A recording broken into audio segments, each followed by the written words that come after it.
अभी तक जिस तरीके से इस जांच को चलाया जा रहा है उससे कहीं परिलक्षित नहीं होता कि सरकार इस पूरे के पूरे प्रकरण में रेसा का रेसा साफ तरीके से लोगों के बीच में रखना चाहती है। सवाल यह है कि अपने आप को बाहर निकाल करके आप अपनी जिम्मेदारियों से बच नहीं पाएंगे ना। ट्रस्ट में अगर आप हैं तो ट्रस्ट के सभी सदस्यों की जिम्मेदारी बनती है कि दूसरे के ऊपर जिम्मेदारी बनती है। और अगर कोई ट्रस्टी कोई निर्णय ले रहा है तो उसकी जानकारी बाकी लोगों को क्यों नहीं है? इस पूरे के पूरे प्रकरण में जो तरीका अपनाया जा रहा है उससे इस मामले का पर्दाफाश करने के बजाय इस बात की धारणा बनती है कि इस पर लीपापोती करने की कोशिश की जा रही है। गोली चलाने का आरोप लगा करके आपको धार्मिक गुरु शंकराचार्य के अपमान का अधिकार मिल जाता है। गोली चलाने का अपने विरोधियों पर आरोप लगा करके जो ब्राह्मण बटुक है उनकी चोटी खींचने का आपको अधिकार मिल जाता है। गोली चलाने का आरोप लगा करके अयोध्या के राम मंदिर में चंदा चोरी का अधिकार आपको प्राप्त हो जाता है या चोरों को संरक्षण देने का अधिकार आपको प्राप्त हो जाता है। ये कौन सा तर्क है? नमस्कार, मैं हूं संजीव श्रीवास्तव। आप देख रहे हैं फूर पीएम उत्तर प्रदेश। दोस्तों, खबर उत्तर प्रदेश से। मसला राम मंदिर जो वहां चढ़ावा चोरी का और बवाल मचा हुआ है, हंगामा खड़ा हुआ है और वहां क्या कुछ चल रहा है। योगी आदित्यनाथ आज पहुंचे हुए थे अयोध्या में। उन्होंने बहुत बड़ी बड़ी बातें की और पुराने जो मुर्दे उखाड़ते हैं, खोदते हैं कि वो गोली चलाने वाले और टोटी चोर और ये इस तरह की भाषा और शैली, लेकिन खुद के गिरेबां में नहीं झांकते। क्या हुआ क्या है? चंदा पहले चोरी, जमीनों की अफरा तफरी और अब चढ़ावा भी चोरी, और उसे लेकर सब कुछ सामने आ रहा है। खुद नृपेंद्र मिश्रा जी, उनके आप इंटरव्यू देख रहे होंगे, गोदी मीडिया को दे रहे हैं। वे क्या क्या नहीं वो खुलासे कर रहे हैं। सारे खुलासे करने के बाद उसमें जो होना चाहिए, जिस तरह से एक कदम उठाया जाना चाहिए, वो छोड़कर बाकी सब कुछ हो रहा है। चाहे योगी आदित्यनाथ हो या पूरा तंत्र हो उनका, या जो मंदिर ट्रस्ट है। आप चंपत राय से दूरी बना लीजिए, लेकिन चाहिए जो आस्था रखने वालों को सही दूध का दूध पानी का पानी, उस दिशा में कुछ कदम बढ़ते दिखते नहीं है। तो जो मसला है, मुद्दा है, ये जो योगी आदित्यनाथ का वहां दौरा हुआ है और बाकी जो हम नृपेंद्र मिश्रा जी के इंटरव्यूज देख रहे हैं, तो इसी सब पर बातचीत करने के चलेंगे। एक बहुत मेहमान से जुड़ना चाहूंगा, जुड़ गए हमारे साथ हैं senior journalist Sunil Shukla ji. Sunil sir, बहुत बहुत स्वागत आपका। और सुनील सर, यही कि आपने देख रहे हैं कि लफबाजी है। अभी वो कह रहे थे, आज आपने शायद योगी आदित्यनाथ को देखा सुना हो और वो कई संकेतों में स्वीकारा कि कोई हो बख्शा नहीं जाएगा, लेकिन एफआईआर कराना नहीं है और धमकाना है। क्या कहिएगा जो रहा वहां योगी आदित्यनाथ? कहीं वो फंसे तो हुए, चुनाव सामने सिर पे है तो बड़ा धड़कने तो बड़ी हुई है। शुरुआत आप। धन्यवाद संजीव जी। जो मुख्यमंत्री जी कह रहे हैं कि कोई बख्शा नहीं जाएगा, ठीक है, लेकिन कोई बख्शा नहीं जाएगा इसकी तरफ क्या जांच बढ़ती हुई दिखाई दे रही है? आपराधिक मामलों के लिए जांच की जिम्मेदारी किसके ऊपर है? प्रशासनिक अधिकारियों पर, पुलिस के ऊपर है। पुलिस जांच कब करेगी? जब उसके पास शिकायत दर्ज होगी। शिकायत किस रूप में दर्ज होगी? एफआईआर पंजीकृत होगा या एक शिकायती पत्र मिलेगा। क्या ट्रस्ट की ओर से कोई शिकायत पत्र दिया गया है पुलिस को? ट्रस्ट ने सरकार को लिखा है कि आप एक एसआईटी जांच की एक एसआईटी गठित कीजिए जांच करने के लिए। पुलिस क्यों नहीं लिख रही है? सरकार भी जांच कराएगी पुलिस से। अभी तक कोई एफआईआर नहीं हुआ। जो एसआईटी गठित की गई है 3 सदस्यीय, जिसमें 2 आईएएस अफसर हैं, एक लखनऊ जोन के आईजी साहब हैं, तो आईएएस अफसर क्या करेंगे उस जांच में? क्या भूमिका उनकी होगी? और ये कहा जा रहा है कि कुछ करोड़ रुपए बरामद कर लिए गए। तो ये रुपए किसके पास से बरामद किए गए? जिनके पास से बरामद किए गए उनकी गिरफ्तारी क्यों नहीं हुई? फिर वही बात सवाल आ जाएगा कि गिरफ्तारी करने के लिए आपके पास एफआईआर होनी चाहिए। बिना एफआईआर के तो आप गिरफ्तार नहीं कर सकते। और जिस व्यक्ति को एफआईआर करने के बाद आप गिरफ्तार करेंगे वो भी बयान देगा। वो क्या बयान देगा? ये सवाल इस बात का है कि अगर आप इस पूरे के पूरे मामले को एक अंजाम तक ले जाना चाहते हैं तो कम से कम उसकी शुरुआत तो कीजिए, आगाज तो हो। और उसकी पहली आवश्यकता यह है कि एफआईआर दर्ज होनी चाहिए। वो अभी तक नहीं हो पाई। आज मुख्यमंत्री जी ने कहा उसी अयोध्या में कि जिनके पास चोरी के सबूत हो वो एसआईटी को उपलब्ध करावे। एसआईटी से क्यों नहीं कहा जा रहा है कि चोरी के जितने भी प्रमाण हो सबको इकट्ठा करे, वैज्ञानिक तरीके से इकट्ठा करे, जिस जो भी जांच के जो भी तरीका अपनाने वो अपनावे और सभी सबूत इकट्ठा करे। किस बात के लिए एसआईटी बनी है? आप कि जो इस मामले में जो भी सबूत है वो हमें सामने सब सामने आ जाने चाहिए। और पहली चीज कि अगर आप इस 2-4 रुपए की चोरी का मामला तो है नहीं, जो आरोप लगा रहा है कि 200 करोड़ रुपए की चोरी का आरोप है। मुझे नहीं पता कितने रुपए की चोरी का, लेकिन जो सार्वजनिक रूप से कहा जा रहा है, नेता लोग या जो शिकायत करता है वो जो आरोप लगा रहे हैं। 3 लोगों ने अयोध्या पुलिस में एक शिकायत पत्र दिए, जिसमें आम आदमी पार्टी के सांसद भी शामिल हैं, एक कोई संतोष दुबे कोई एक सज्जन है, और एक कोई और वहाँ के धार्मिक गुरु हैं, और कोई एक यूथ कांग्रेस से कोई नेता है, और समाजवादी पार्टी के भी एक नेता जो वहाँ के विधायक रहे हैं पवन पांडे जी, उनकी एक का भी शिकायती पत्र है। इन लोगों ने आरोप भी लगाए थे खुल करके। इसके आधार पर पुलिस ने अपने स्तर से कार्रवाई शुरू क्यों नहीं की? क्यों नहीं हो जाना चाहिए था? जो लोग ट्रस्टी हैं, जी जी जी करिए, आप कंप्लीट करिए। जो लोग ट्रस्टी हैं उनसे अब तक पूछताछ क्यों नहीं की गई? अगर आप इस जांच को, एक स्वाभाविक सा की प्रक्रिया क्या होती है कि जिस किसी के खिलाफ आप जांच करना शुरू करते हैं उस व्यक्ति को उस पद से तत्काल हटा देते हैं कि जिससे जांच प्रभावित न हो। यह तरीका अपनाया जाता है, न्यायालय भी कहता है, और प्रशासनिक जो तौर तरीका है उसमें भी बात कही जाती है। यह बात यहाँ क्यों नहीं लागू की जा रही है? सुनिए, चंपक राय को दूर कर दिया, नहीं बुलाया बैठक में, तो ये तो बात बनती नहीं। ये बेमानी है भाई। ट्रस्ट को भंग कर दिया जाए ना, जी जी जी जी, तत्काल प्रभाव से ट्रस्ट को भंग कर दिया जाए। जी, इसमें 2-3 चीजें हुई। देखिए, एक तो धमकाया उन्होंने, ये चंपक राय को दूर करके आपको भ्रम फैलाया।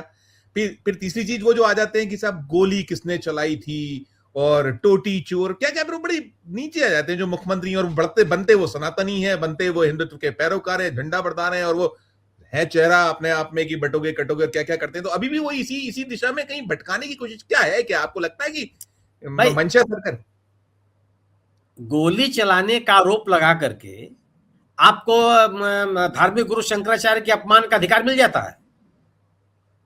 गोली चलाने का अपने विरोधियों पर आरोप लगा करके जो ब्राह्मण बटुक है उनकी चोटें खींचने का आपको अधिकार मिल जाता है?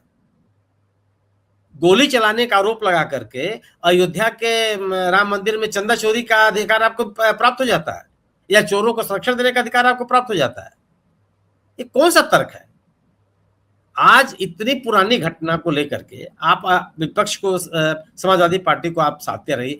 आज जो तत्काल विषय चर्चा में है उसकी जवाबदेही किसके ऊपर है? आखिर क्या इस अयोध्या में जो चंदा चोरी की बात कही जा रही है, इसे क्या उत्तर प्रदेश सरकार बच जाएगी क्या? उत्तर प्रदेश सरकार के जो मुख्यमंत्री जी के अपर मुख्य सचिव हैं वो ट्रस्टी हैं, पदेन। वही उत्तर प्रदेश सरकार में अपर मुख्य सचिव गृह भी हैं। किस बात के ट्रस्टी हैं आप?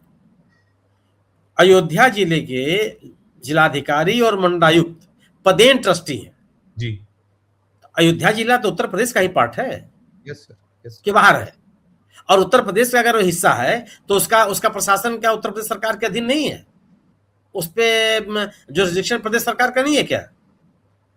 मुख्यमंत्री जी स्वयं साल भर में कई बार जाते हैं, और खासतौर से दीपावली के मौके पर जरूर जाते हैं। वह प्रतिवर्ष गिनवाते हैं कि सरयू के किनारे घाट पर दीपकोत्सव के जो रिकॉर्ड है वो पिछला रिकॉर्ड हर बार टूट जाता है। तो किस बात के लिए अगर आप जाते हैं? अगर जाने से ये आपकी जानकारी में नहीं होना चाहिए कि जो वहां का काम काज है बहुत पारदर्शी तरीके से हो और किसी तरह इस तरह की गड़बड़ियां ना हो? आपकी जानकारी नहीं मिलनी चाहिए, और जानकारी नहीं मिल रही है तो ये जो पदेन वहां पे ट्रस्टी बनाए गए हैं किस बात के लिए बनाए गए? उद्देश्य क्या उनको ट्रस्ट में उनको रखने का? ट्रस्ट की जो बैठकों का विवरण है वो सार्वजनिक क्यों नहीं किया जाता? अभी तक ये बात क्यों नहीं बताई जा रही है कि जो सीसीटीवी फुटेज डिलीट किए गए हैं वो क्यों डिलीट किए गए, किसने डिलीट किया, किस कालावधि के हैं जिनको डिलीट किया गया है? 2-4 प्रश्न नहीं है इस मामले में। अब मैं नृपेंद्र मिश्रा जी का इंटरव्यू में देख रहा था, लगातार चल रहे हैं, अलग-अलग जगहों पर वो दे रहे हैं, और वो जैसे मैंने कहा, मंदिर के सभी को दर्शकों को पुनः बताता हूँ कि वो मंदिर के सर्वोच्च जो समन्वयक हैं, और पूरा मंदिर उनके निर्माण जो हुआ है, देख-रेख में हुआ है सारा, और अलग-अलग तरह की बातें हैं, और वो बड़े ईमानदार माने जाते हैं, गिने जाते हैं, वो अपनी जगह। उन्होंने कहा है कि जो 50 टोटल कर्मचारी वहां काम कर, 44 को कैसे आप क्लीन चिट दे सकते हैं? उनको नहीं मालूम होगा, हम नहीं मानते, एक चीज। और सारा हर चीज पे सवाल उठा रहे हैं वो कंप्लीटली। वो उन्होंने एसआईटी और कहीं जो वहां प्रशासनिक जो व्यवस्था रही उसको कहीं बहुत सारे हैं कि इतनी जल्दी 15 दिन में एसआईटी कैसे कर लेगी, इतने प्रश्न ही प्रश्न है। तो मेरे ऐसे में जब वो सारी चीजें मान रहे हैं, सारी चीजें कह रहे हैं, तो पहला वो जो पक्ष पुनः लौटूंगा, एफआईआर का ना होना, और फिर कहीं आपकी मंशा, आपकी नीयत क्या है, नीयत क्या देखते हैं सबकी, चाहे वो नृपेंद्र जी हो, केंद्र की सरकार तो मौन है, मोदी जी मौन है, वो भी जाते हैं बार बार, अमित शाह मौन है, कोई ऊपर से दिल्ली से नितिन नवीन मौन है, सारे के सारे हैं जो जिसको इसको पूरा कैश कराते चले आए। और वो आपने देखा होगा कि कैसे वो जो इसको इस आंदोलन के जो मुखिया होते थे, वो जो उमा भारती और तमाम उनके साथ के, जो मैं उनका नाम जो विनय अपने कटियार। विनय कटियार, उनका बयान सुर बदल गया, उनका सुर बदल गया, उनका बदला हुआ सुर है। सवाल, जो बात नृपेंद्र मिश्रा जी कह रहे हैं वो तो उनपे भी लागू होती है। फिर नृपेंद्र मिश्रा जी भी तो ट्रस्ट के सदस्य हैं, ट्रस्टी हैं। वो उनकी जानकारी में क्यों नहीं? अगर 50 लोगों में से बाकी 10 को क्यों नहीं पता था? अगर ये तर्क है तो ट्रस्ट के ट्रस्टी के रूप में नृपेंद्र मिश्रा जी को पता क्यों नहीं था?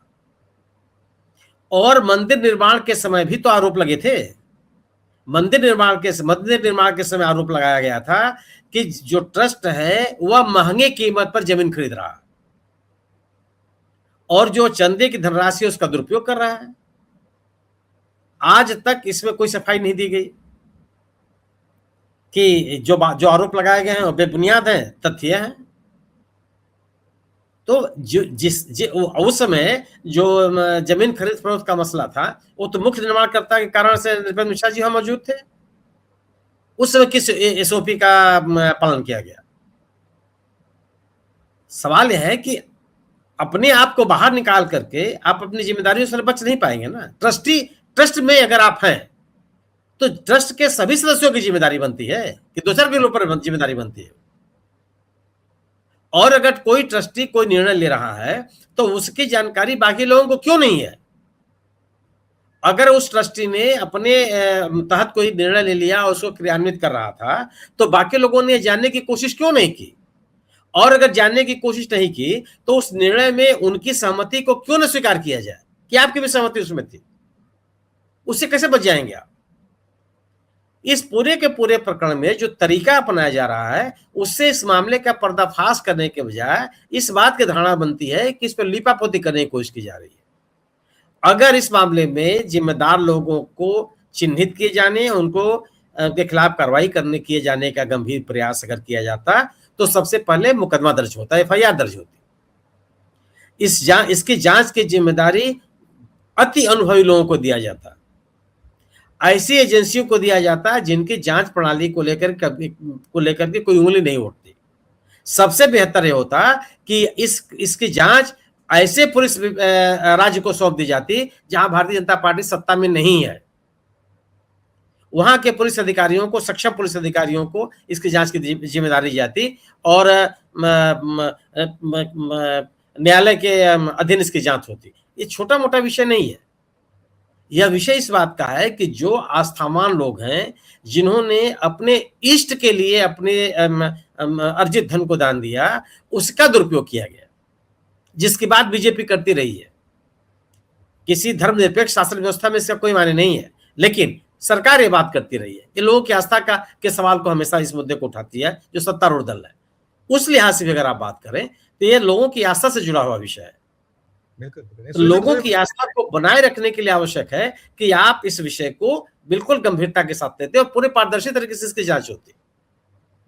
अभी भी जो जांचें हुई हैं उस जांच को सार्वजनिक रूप से क्यों नहीं कहा जा रहा है?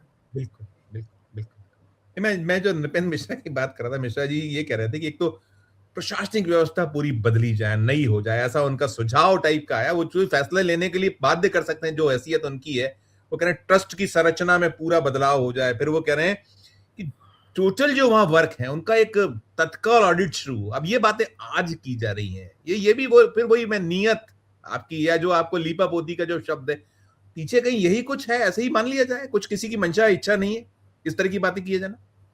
भाई नृपेंद्र मिश्रा जी, मैं तुमने कहा नृपेंद्र मिश्रा जी खुद ट्रस्टी हैं, और कोई सामान्य किस्म के ट्रस्टी नहीं है, वो विशिष्ट व्यक्ति हैं। उत्तर प्रदेश में उनकी एक साख है, महत्वपूर्ण पदों पर रहे हैं, मुख्यमंत्री प्रधानमंत्री जी के प्रमुख सचिव रह चुके हैं वो दो बार। उनकी नियुक्ति के लिए प्रमुख सचिव के नियुक्ति संबंधी कानून बदला गया था। तो सामान्य कोई ऐसा नहीं है ना कि उनके उनके कहने का असर नहीं पड़ेगा। यह बात तो ट्रस्ट में क्यों नहीं कहते हैं, वह उत्तर प्रदेश के मुख्यमंत्री से क्यों नहीं कह रहे हैं कि अब ये होना चाहिए। और अगर आप कहते हैं कि प्रशासनिक व्यवस्था बदली जाए, 80 लोगों में से 1 दर्जन तो आईएएस अफसर उसमें बैठे हुए हैं। आपके जो अभी तक जो मुख्य निर्वाचन आयुक्त हैं, वो भी ट्रस्टी थे, कल उनका नाम हटा है, ज्ञानेश कुमार जी। उन्होंने बैंक की भी उठाई है, जो एसबीआई की जो वहां बैंकिंग व्यवस्था थी, उसमें भी सारी, तो बैंकिंग है, तो फिर वही आपने कहा ना, सीबीआई या कुछ जो भी आप कर सकते हो, कम से कम एफआईआर करके कुछ तो करिए। भाई आप वो क्यों नहीं बात कर कहते वो कि इसकी जांच तत्काल अनुभवी पुलिस अधिकारियों को दे दिया जाए, और पारदर्शिता बनाए रखने के लिए इसको गैर भाजपा राष्ट्रीय शासित राज्य के मुख्य पुलिस को दे दीजिए, जय एनडीए का शासन नहीं है, दे दीजिए, जांच करें वहां के लोग। उन्होंने ये भी कहा है, उनसे जब पूछ रहे थे, हम देख रहे थे इनके इंटरव्यूज या बातें जो हो रही है, हमने तो नहीं किया है, जो हम गोदी मीडिया जो मैनेज करने की कोशिश कर, उसमें उन्होंने कहा कि जो तिरुपति की व्यवस्था है, तिरुमाला जो है सिस्टम बड़ा फुल प्रूफ है, ऐसा वो निकाला। तो पहले नहीं आपको लग रहा था, आप खुद ही सब कह रहे हो कि कितने कितने लैप्सेस, उन्होंने कम से कम दर्जन भर लैप्सेस गिनाए। तो ये लैप्सेस तो आप एज ए ट्रस्टी देख रहे होंगे, एज ए ट्रस्टी आप व्यवस्था में रोज दैनंदिन आप रहे हैं। सवाल इस बात का है कि किस मंदिर का में इस तरह की बात नहीं आ गई। वहां पे तो भी आंध्र प्रदेश का उस मंदिर में आरोप लगा कि वहां जो लड्डू बनाने के लिए घी का उपयोग किया जा रहा है, उसमें कितनी मिलावट है। आरोप आया था कि नहीं आया था?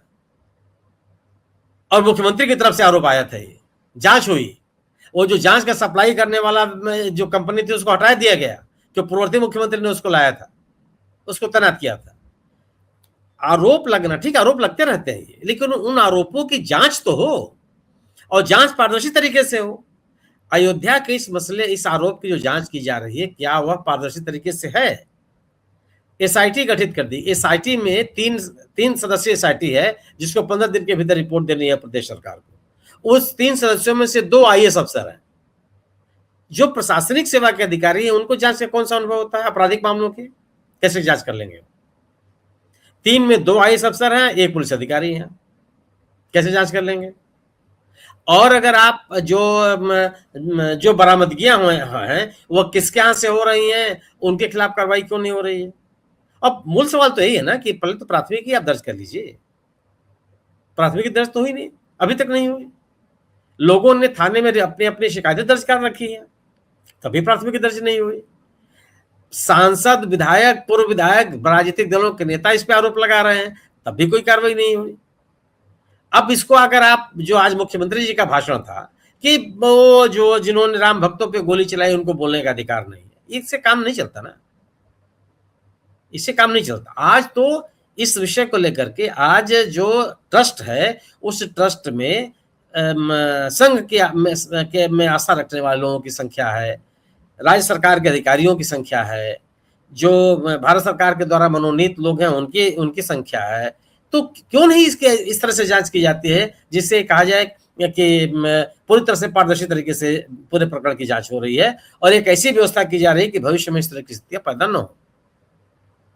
ये बात आनी चाहिए। और इसके पहल नृपेंद्र मिश्रा जी क्यों नहीं कर सकते हैं? नृपेंद्र मिश्रा जी कहें कि पहले तुरंत एफआईआर दर्ज करो। ये कॉस्मेटिक बातें करना कि परिवर्तन, प्रशासनिक तंत्र व्यवस्था होनी चाहिए, अरे प्रशासनिक अधिकारी आएगा ना, तो उसमें तो प्रशासनिक अधिकारी पहले से ही है। पहले तो चोर पकड़ लीजिए, क्योंकि देखिए आपने सीधे सीधे सब चीजें कह दी कि ये एंगल है कि आप दूसरे राज्य की पुलिस को सौंप दीजिए, आप इम्पार्शियल यदि चाहते हैं सचमुच में जो भक्तों का या जो श्रद्धा रखने वालों का विश्वास, क्योंकि विश्वास तो आपका ये आपने डिग गया है, लोगों का डगमगा गया है, उसको लग गया है कि ये क्या हो रहा है। तो कुल मिलाकर जो इसका आखिरी मेरा होगा, एक निचोड़ छोटा सा उत्तर मैं चाहूंगा, कम समय मेरा हो रहा है, कि सिर्फ और सिर्फ आंखों में धूल झोंकने का पूरा खेल फिर भारतीय जनता पार्टी या पूरा का पूरा तंत्र कंप्लीटली वही उसी दिशा में सब कुछ हो रहा है कि कुछ दिनों भूल जाएगा, ऐसा कुछ उनका मंशा लगती है आपको, यही है शायद। अभी तक जिस तरीके से इस जांच को चलाया जा रहा है उससे कहीं परिलक्षित नहीं होता कि सरकार इस पूरे के पूरे प्रकरण में रेसा का रेसा साफ तरीके से लोगों के बीच में रखना चाहती है। आपराधिक मामलों में आवश्यक शर्तें हैं कि आप पहले किसी इस प्रकरण में पुलिस में एफआईआर दर्ज कराइए और पुलिस को इंडिपेंडेंटली काम करने दीजिए, क्योंकि ये बहुत बड़ा मामला है। प्रदेश सरकार भी इस आरोप से घिरी हुई है। अगर प्रदेश सरकार पूरी तरह से इस मामले को पारदर्शी तरीके से जांच कराना चाहती है तो एक सबके विश्वास को ध्यान में रख करके इस पूरे की पूरी जांच को अनुरोध कर ले केंद्र से भी कि इस पूरे प्रकरण की जांच को किसी गैर भाजपा शासित राज्य की पुलिस को सौंप दिया जाए, जो इसकी जांच करे। अभी जो एसआईटी बनाई गई है, जो एसआईटी के प्रमुख बनाए गए हैं, उनके खिलाफ पहले से एक जांच चल रही है। अयोध्या प्रकरण, प्रयागराज का जो कुंभ मेला था, उस मेले में जो भगदड़ मची थी उसकी जांच चल रही है। उस समय जब मेला चल रहा था उस समय विजय विश्वास पंत जी यहाँ इलाहाबाद डिवीजन के कमिश्नर थे और मेला प्राधिकरण के प्रमुख थे। वो खुद जांच के घेरे में है, न्यायिक जांच उस मामले में चल रही है, अभी तक वो जांच पूरी नहीं हुई। तो ऐसे व्यक्ति जिसके खिलाफ एक ऑलरेडी जांच चल रही है, उसको आप जांच का मुखिया आपने क्यों बना दिया? क्यों बनाया जाना चाहिए? अगर आप पूरे के पूरे मामले को पारदर्शी तरीके से इसकी जांच करना चाहते हैं और जिम्मेदार लोगों के खिलाफ कार्रवाई करना चाहते हैं, बिल्कुल क्यों नहीं इसको ऐसे व्यक्ति को क्यों बनाया गया? दूसरी चीज, अगर आप प्रदेश सरकार के ही अधिकारियों से जांच कराना चाहते हैं तो जो अनुभवी पुलिस अधिकारी हैं उनसे ही आप प्रिलिमिनरी जांच करवा लेते। नहीं, वो भी आपने नहीं किया। यही सुनील मेरा वक्त मेरा, मैं कथनी और करनी का बीजेपी का यही अंतर है। वो देखिए, एक जो है दूध बिल्ली चुरा रही है और उसकी कहना है कि बिल्ली तुम जाके दूसरी बिल्ली रक्षा करे उस दूध की, ये वैसा वाला हाल है, ऐसी स्थिति है। शुक्रिया अदा करूंगा सर मैं पूरा, जो आप खासकर मैं चाहता था कि जो योगी आदित्यनाथ का बयान है उस पर आपने उसको डिकोड किया। धन्यवाद, आभार सर, शुक्रिया। दोस्तों, आप सुन रहे थे सुनील शुक्ल जी को, और बड़े सुधी और बहुत ही एक ऐसे जर्नलिस्ट हैं जो बहुत दो टू खरा खरा बोलते हैं। उन्होंने स्पष्ट कर दिया कि वास्तव में यदि चाहते हैं कि दूध का दूध पानी का पानी हो, भले ही योगी आदित्यनाथ लफबाजी करें, किसी को नहीं बख्शा जाएगा, लेकिन बख्शा तभी नहीं जाएगा जब तक कि इसकी पारदर्शी जांच नहीं होगी। और अभी कुछ दिख नहीं रहा है, ना सरकार की मंशा दिखती है और बाकी जो तंत्र है उससे जुड़े हुए सबकी मंशा आप देख लीजिए, सिर्फ लीपापोती हो रही है। पूरे मसले पर आपकी अपनी जो राय हो, आपकी अपनी जो टिप्पणी हो, जरूर हमारे इस वीडियो के कमेंट बॉक्स में कर कीजिएगा। और अच्छी लगे चर्चा तो चैनल को लाइक कीजिए, सब्सक्राइब कीजिए, ज्वाइन का बटन दबाइए तो हमारी हौसला अफजाई होगी। प्यार अवस्था में रहकर देखते रहिए 4 PM न्यूज नेटवर्क। धन्यवाद, नमस्कार।